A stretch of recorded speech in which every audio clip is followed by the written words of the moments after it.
Mirrors, they say they reflect who we are. But what if they show more than that? What if they hold something darker, something watching, waiting? Some reflections aren't our own. Sometimes they're something else entirely. I didn't think much of it at first. It was just an old mirror, dusty and forgotten in the corner of the apartment. I'd just moved in, and like any other rental, the place came with a few quirks: creaky floors, peeling wallpaper, and of course, that mirror. I almost threw it out. But something about it felt off. Like it belonged there, even though I didn't. It was that night. The first night alone. I was lying in bed, trying to sleep, when I noticed something strange.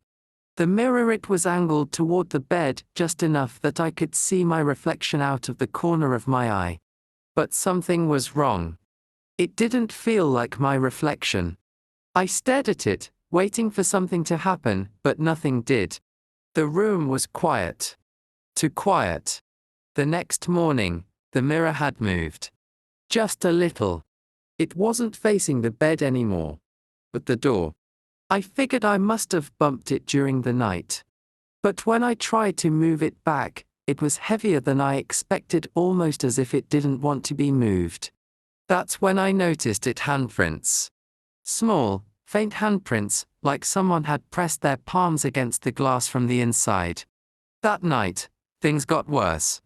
Much worse. I couldn't stop looking at the mirror. Every time I passed it, I felt like my reflection was watching me.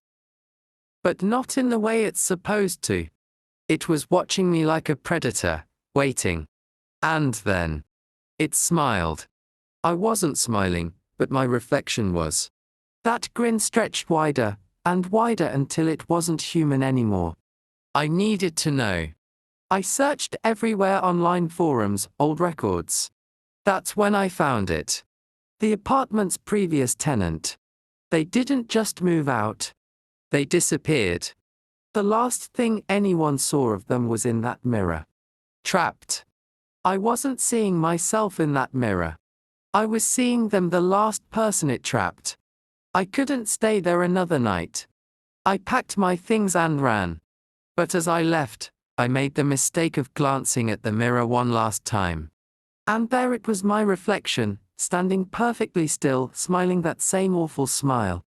It wasn't leaving with me.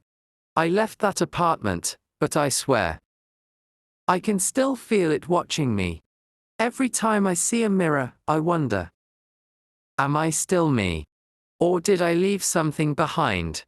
If you're ever in front of a mirror and you notice your reflection seems just a little too still, don't look away. You might be next.